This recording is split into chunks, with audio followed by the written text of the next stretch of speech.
Welcome back, everybody. Dressed a little less formal than usual. Just got back from the championship parade for the Celtics in Boston, and now I get to talk to Thaddeus. So, parade and talking to Thaddeus, can't ask for a better day than that.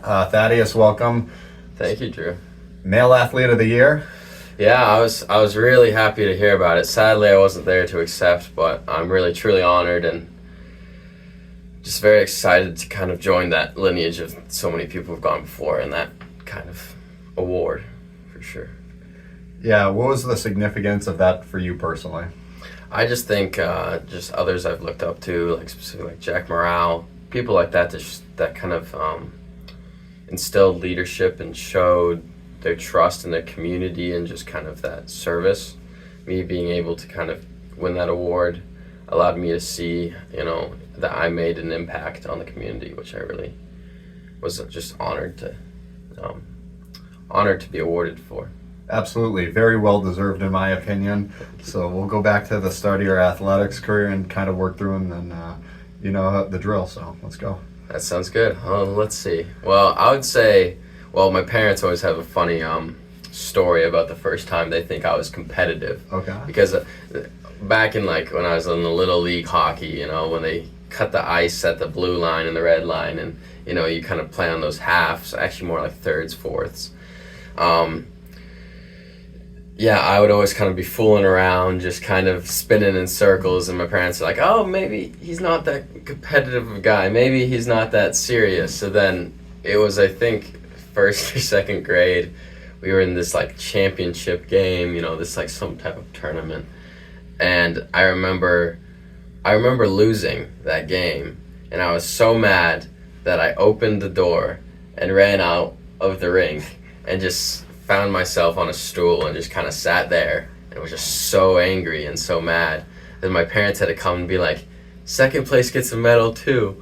But I was like, still so mad. But I got my second place medal, and I was actually so excited about it. I did the old bite trick, even though that was probably dumb because it was some type of iron medal. But, that was the first time I can remember, really starting to be competitive and love kind of athletics and sports. Okay, so was hockey the first sport you ever played? I would say it was Little League baseball. So I would always kind of fool around on the pond with my brother and sister. But baseball was the first one I really kind of fell in love with, kind of watching it, going to games with my dad, watching the Red Sox. Out there when I lived out in Utah, I'd watch the Bees, which is their minor league team, and that was always fun. And I just have very fond memories of that. So you started off in Utah. Talk a little bit about that, and then how you got to Hopkinton. Yeah, so I actually was born in New Hampshire, and I lived in Merrimack for about 4 years. But at that age, I don't remember much. So that kind of part of my childhood, I have kind of short memories of. But Utah, I lived from 5 to 9 years old, and that's where kind of that hockey memory was, and sort of actually, they didn't have coach pitch out there. They had a machine pitch. Okay. So that's where you'd move to machine pitch. So I remember that from T-ball to machine pitch. And then after that, I think it was, third grade, I moved to Harold Martin. And so that was kind of my first kind of experience at Hopkinton was actually soccer. And so it's funny that I talk about baseball and soccer, and those are the two sports I didn't really keep in high school, but they still, I understand, had such a deep significance to my life, and really just, they're great sports to just introduce people to athletics and just the love of the games. What was your experience like moving to Hopkinton? My experience to moving to Hopkinton was very accepting. It was very easy. I didn't really have much of an issue. I had people like Avery, and just kind of athletics kind of allowed me to have that group of friends immediately, which you probably kind of felt as well, where sure. Right after school you immediately have 9 or 10 guys that are your best friends because you're playing sports with them. You're all working to that one goal, and so that made everything kind of go easier, and I really loved the small dynamic of it, and I still do, of just that ability to kind of be that small community and kind of family in Hopkinton. Yeah, I agree. It's super special because it's kind of like a small, tight-knit town and everything, and you get to know everybody. Yeah. I think that's super important. So for you, growing up, a little bit of HISA and everything, I think, and some of those favorite seasons, just a few highlights maybe? Well, let's see. I can think of my HISA days. I think, honestly, if you want like your kid to have the best time of your life, just put them in Little League baseball or something. Because I can remember just long nights being on the Sharks. I think I was on the Sharks. Yeah, I was on the Sharks.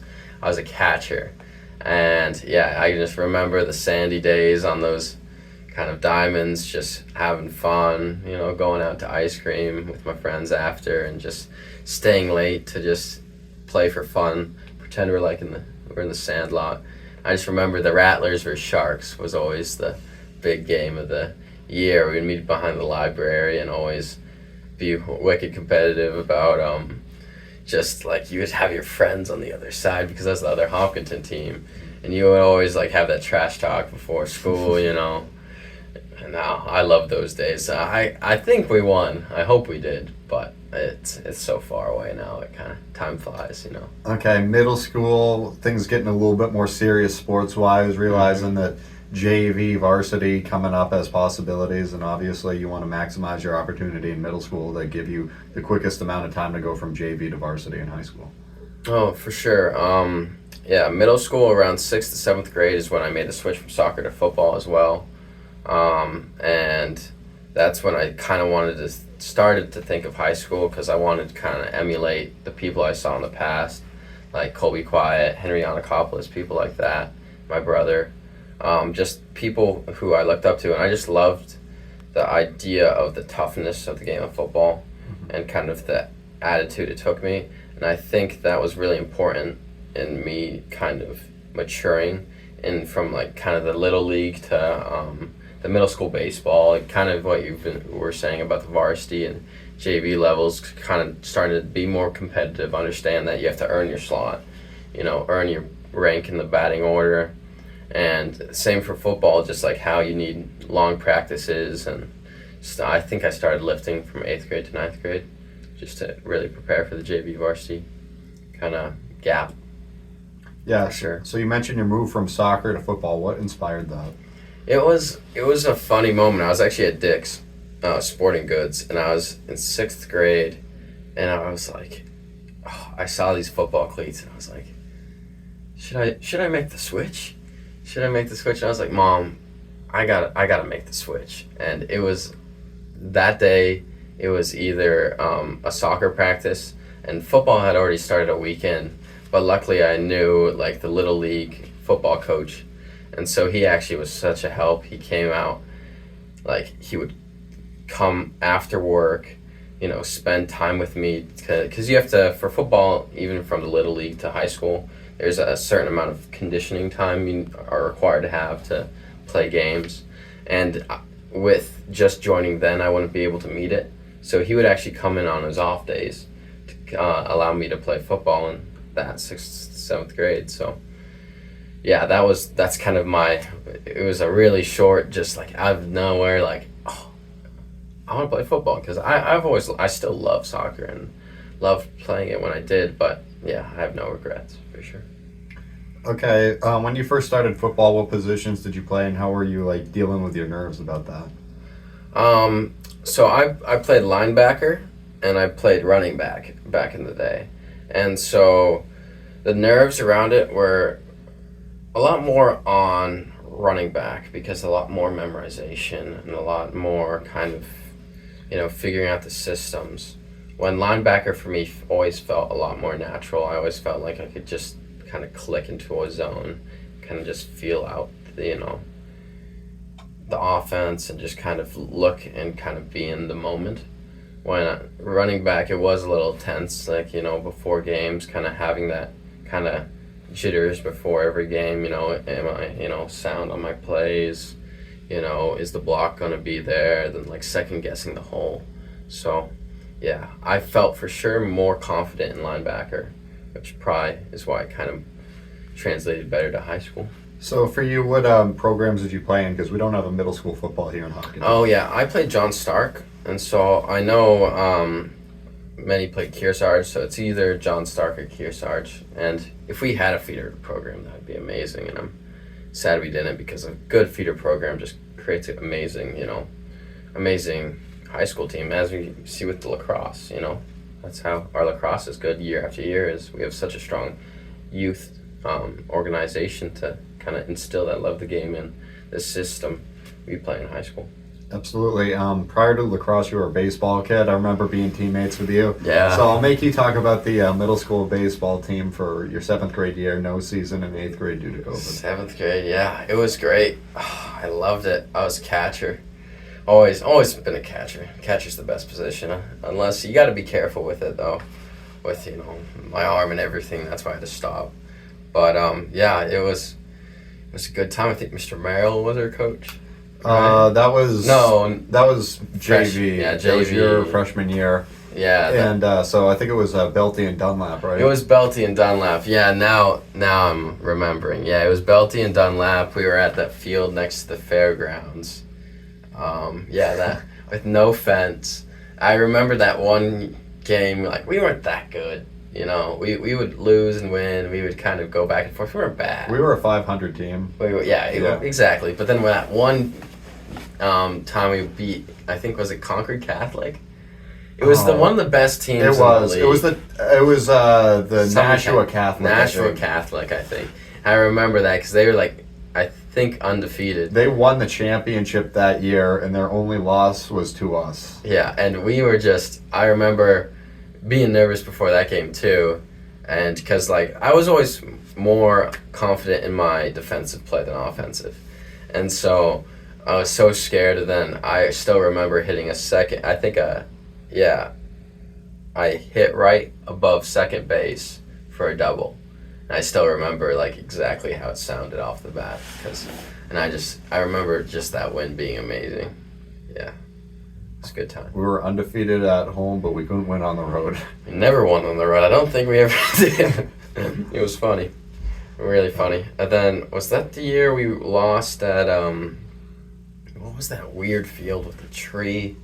Oh. You know what I'm talking about? Remember that field? That rings a bell for sure. Yeah. I'm not sure which field it was. But yeah, I just remember we lost there, and that was a sad day.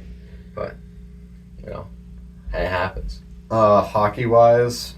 Hockey was Henniker Huskies for me because, I never wanted to really be on too much of a travel team because I always loved to play my season in the season it is. I never really wanted to focus on one sport because I just loved all of them, kind of almost equally. So Henniker Huskies was close, and it allowed me kind of to be with some friends, and yeah, I loved it then. All right, so we'll move into high school. Mm-hmm. Your freshman year we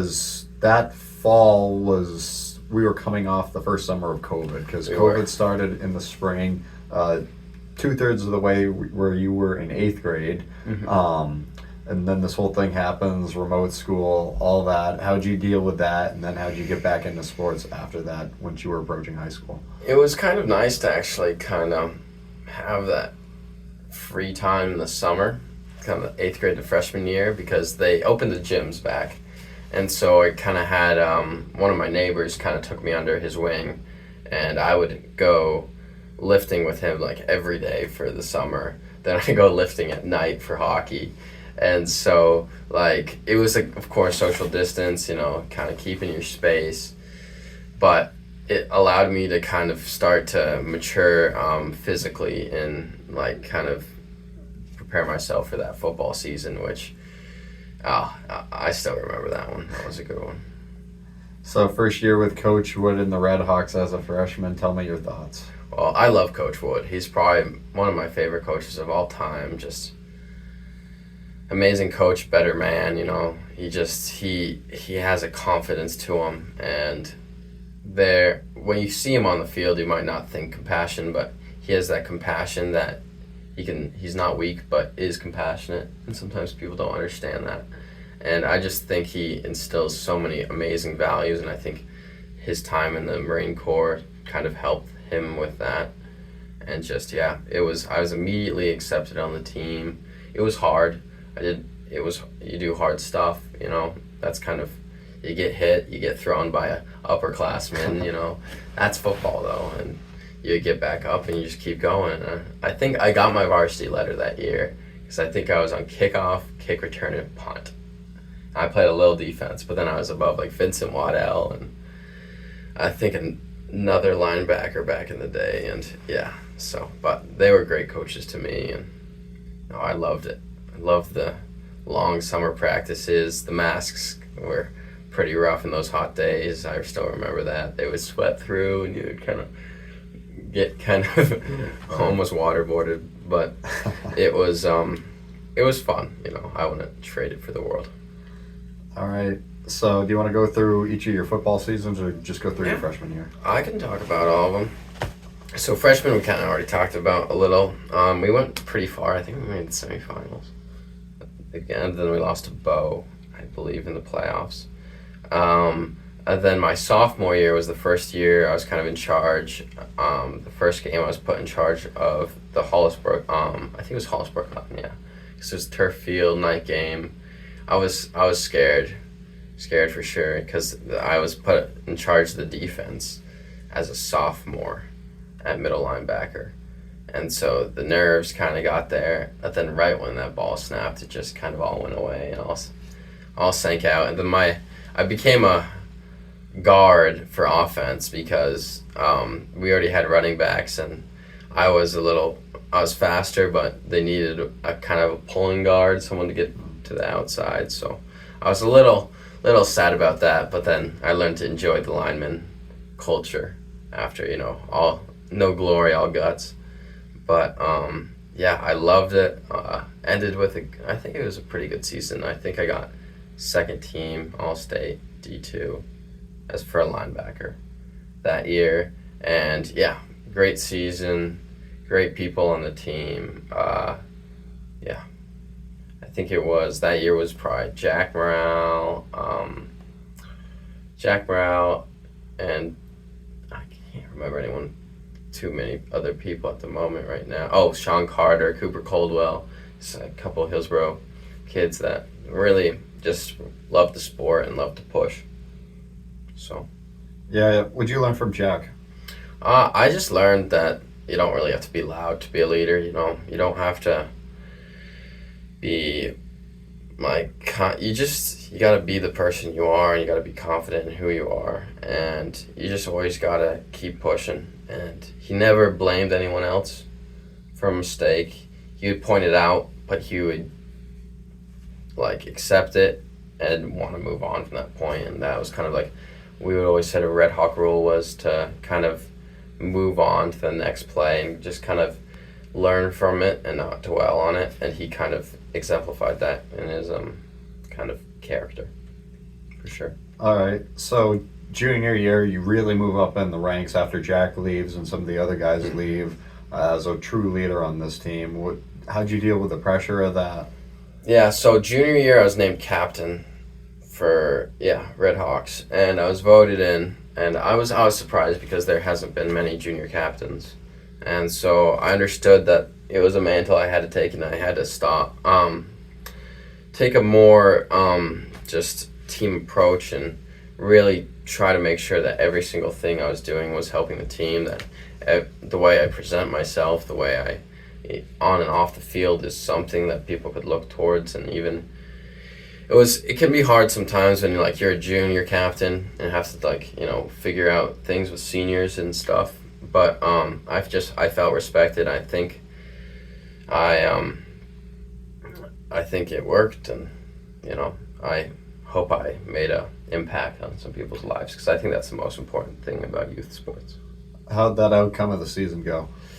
It was always hard. I think we won 2 or 3 games. It was always hard for us to be D2 when we were more of a D3 size team, and we got moved up again, which I don't know. I don't want to be too controversial here, but I don't think it made too much sense. But I love D2. It was hard. It was difficult. Sometimes the record doesn't show the effort, and we were putting we were putting a lot of effort on teams that, most of the other Hopkinton teams don't really get to play. But I also love the big atmosphere, like going down to these bigger schools with bands and, full grandstands. It was kind of fun to have that new atmosphere. That's kind of not as seen as much in D3. Gotcha. What were your favorite road games? I think my first for junior year, I would say I think I was away at Sauhegan. Was I away at Sauhegan? I think I was away at Sauhegan. And that was a fun one-night game. They always have night games, lights, great. Then, actually, I think it was it my sophomore, junior year? It might have been sophomore, junior year. I just remember Lebanon was number 1, and we had a rough season, but we were, I think, winning at half against them. And we just felt great, and everything was good. Not many people showed up to the game at Lebanon because they thought it was just going to be a blowout. And we kind of lost at the end because that's the hard part about being a kind of D3 size school and a D2 league is some people can run 2 platoon, which means offense and defense separate players, right. Which I think junior and sophomore year I played kickoff, kick return, offense, defense, and special teams. So you just never get a break. And so then that's kind of when you see this kind of slowing down in that second quarter. And so, but no, I remember those games, and yeah, the atmosphere, the competitiveness, it's awesome. So for you, moving on a senior year after dealing with a tough year record-wise, but good year effort-wise, how do you kind of transition and grow both, individually as a leader, as a player, but also move forward as a team? Senior year was I would say probably the hardest season as a leader and just as captain, and just kind of the team dynamic. A lot of new players, new young players, and so hard to instill a culture with that many when almost 1/3 of the team is a freshman kind of base. And but we toughed it out. We pushed through adversity, challenges that come with high school sports, and I think I can look back and feel like I could have maybe, been tougher in one moment, helped someone out in another, but not too many regrets. And I'm just sad that many Hopkinton players will not have the ability to play football in the future. That's something I'm really sad about, because I really honestly think every high school needs a football team it's such a rewarding sport, such a tough sport, that's why not many people kind of to keep it, because they got the safety issue, the injury. But it's something about kind of being in a sport where you get a lot of bumps and bruises, get cut up, kind of have that contact and have to kind of get up from these huge hits. It builds and instills determination in you, I believe, and I think kind of taking that away, I'm really sad about that, and I wish that there was some way in which Hopkinton would be able to still have football and live on with it. So for you, with the Red Hawks coming to an end, do you think there's any hope for maybe somewhere down the line a merge with a different school?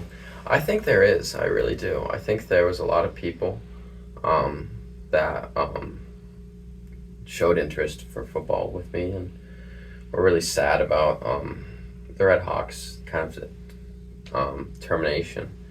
And I think that just how the Red Hawks were made in the past, I think that kind of want to play is going to be brought again. And if it's either with John Stark, Hillsborough again, or another school, I think Hopkinton would for sure try to push for one again. And so I hope that it's not as far in the future as we think. I hope that some of these upcoming freshmen and sophomores will have the opportunities that we were kind of given. Okay. In terms of just how to make that happen, any words of advice? I think it's, again, just with the youth programs.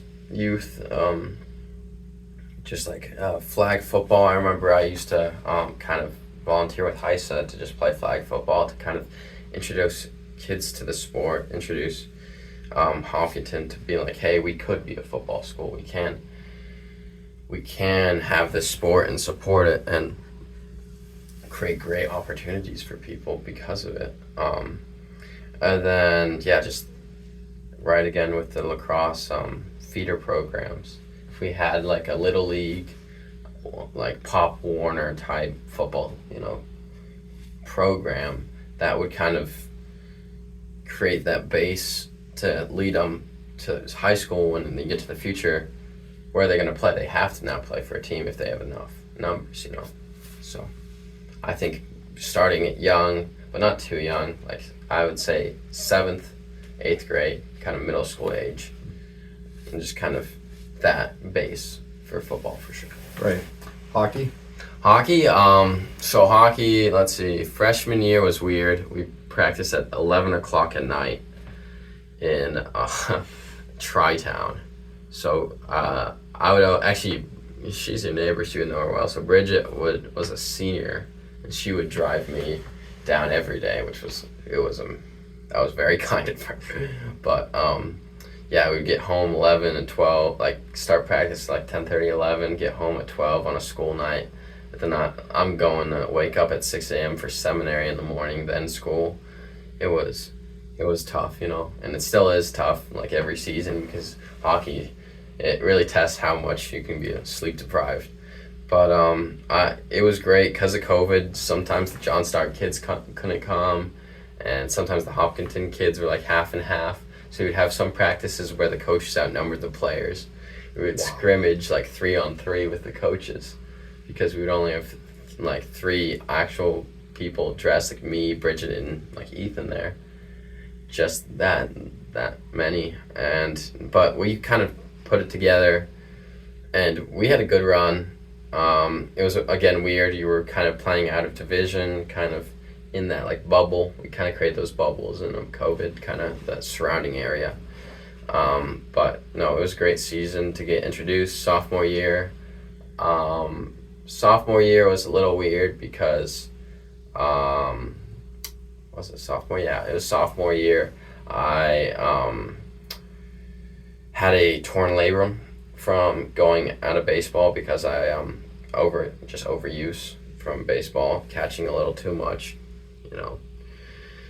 And so I got there, and again, it was weird because of we're still on a little bit of COVID, but so that kind of protocol with sickness. So I actually got in that one game, which was pretty fun. And my coach always jokes that year I played every position because I played goalie, offense, defense, and I coached for a game because I got my surgery February 28th, something like that, some date like that, of my sophomore year, which that was a hard decision for me to make. Do I delay it to keep playing it through hockey? Because I was just playing sophomore football and sophomore hockey with a torn labrum, to just kind of play through it to end the season and not be able to kind of start football because it's 4 or 5 month recovery, or kind of, get that surgery right before playoffs in hockey and kind of have that decision. So that was a little tough, but we went far back to the playoffs again. Junior year, we just missed the playoffs. I was named, actually, the end of sophomore year, I was named captain. I was named captain for the junior year for hockey, and I felt, again, very rewarded and grateful for the experience. Again, it takes a little more effort, a little more leadership, a little more getting out of your comfort zone to make sure that if you see something that's wrong, you don't just kind of stand still but you address it, and you make sure, even though if it doesn't make you popular, And so sophomore year I was named captain so junior year I was already captain, because junior hockey you keep the captainship. Like football, you always had to get re-voted, but once you're captain for hockey, you stay. It's cool, it's interesting. and it was kind of great to, again, I had that experience from being a captain in football already, which helped a lot for hockey, and yeah, great group of seniors, great games up in Berlin that took 3 or 4 hours to get up there. And then no, it was great. And then junior year we just missed playoffs by like a game, and this year we, again, kind of similar to football, with a very young base, very young team that you have to instill that culture in, and yeah, it was a little difficult for sure to try to get that culture back. How do you deal with those challenges, and also, like you mentioned before, getting 6 hours of sleep some nights? Yeah, it was, yeah, sometimes it's just, I'm actually personally a morning practice guy. I like those more than the 10 and 11, because 11 you might have homework after, so you go up to like 12 or 1 and get like 3 or 4 hours of sleep. But with morning practices, you feel like ready for the day, and it feels great. But yeah, it's tough to balance the academics and athletics when you have such little sleep. But I think if you just really, I think it helped me prioritize and kind of taught me the lesson of kind of time management and how I can best use my time. And so yeah, that it was rough, but you know, it's always dark all the time, so if you wanted to take a nap, you can. You know, we live in New Hampshire. The winters are way too dark here. That's a very fair point. So wrapping up, final thoughts on hockey, your overall hockey career and everything? I just, I played it forever. Always loved it. Loved the just nothing beats going to a packed game and skating around and warm-ups and just kind of feeling the energy and getting a good hit or a good goal. And I just loved it. Loved going out with friends after a good game and just having your skates still in the car and passing Kimball Pond and being like, hey, why don't we just go skate for a bit and just go on a skate out there with nothing but the moon. It was, yeah, will always have a place in my heart for sure. So spring sports, we'll start off with baseball your freshman year. Yeah. So baseball freshman year, I was a JV catcher and JV captain and a varsity bullpen catcher. Yep.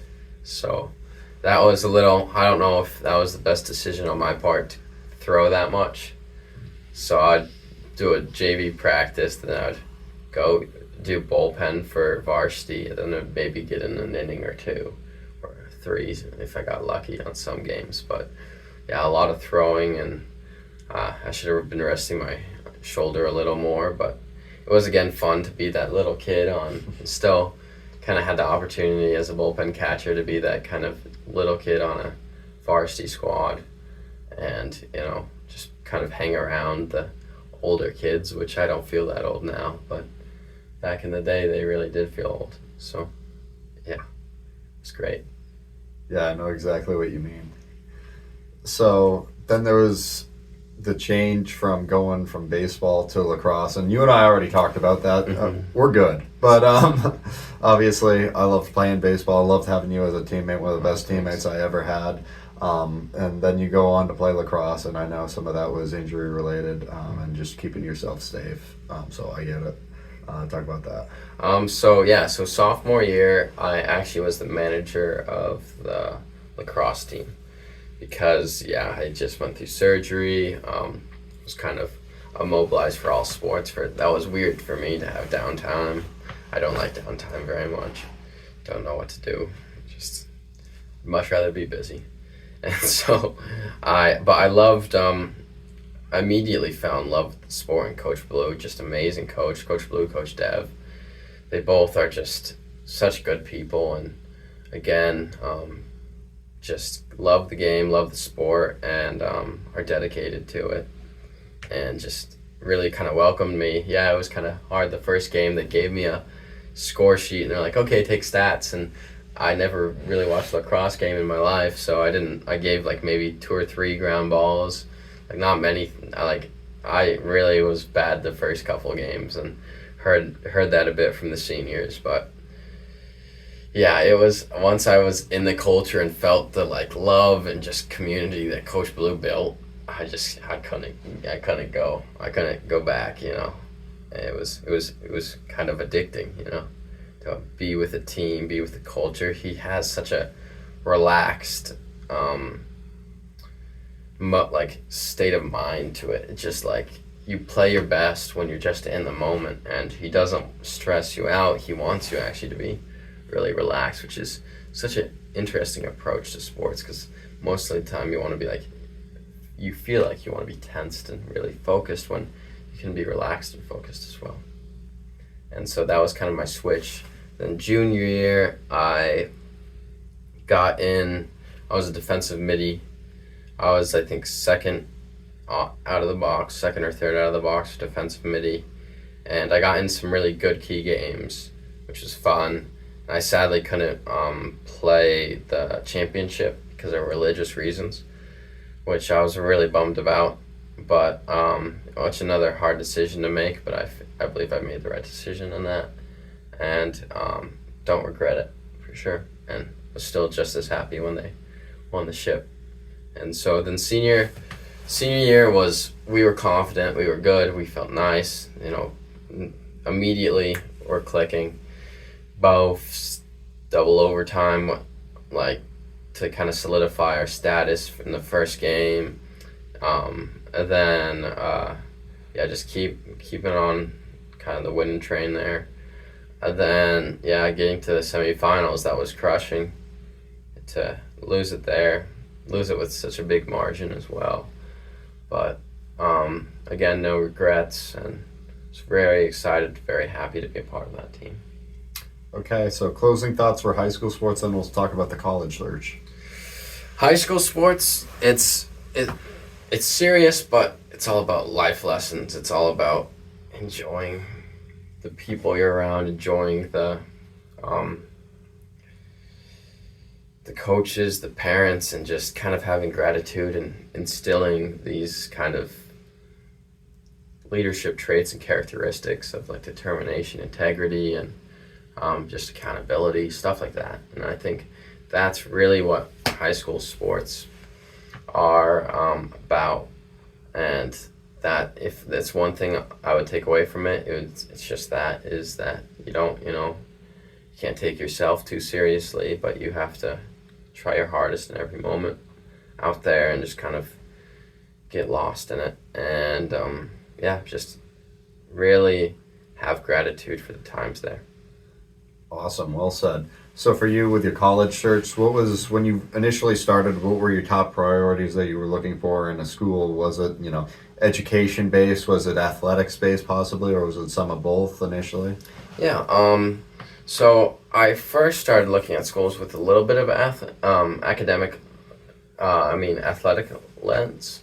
But then I kind of understood the importance of academics and kind of had a moment to think of where I wanted to end up, where I will see myself in the coming years. And that's when I kind of started to think about the military, which led me to the United States Military Academy, West Point. And I loved, again, all of the things I admired and the leaders I kind of discussed in the past in my life.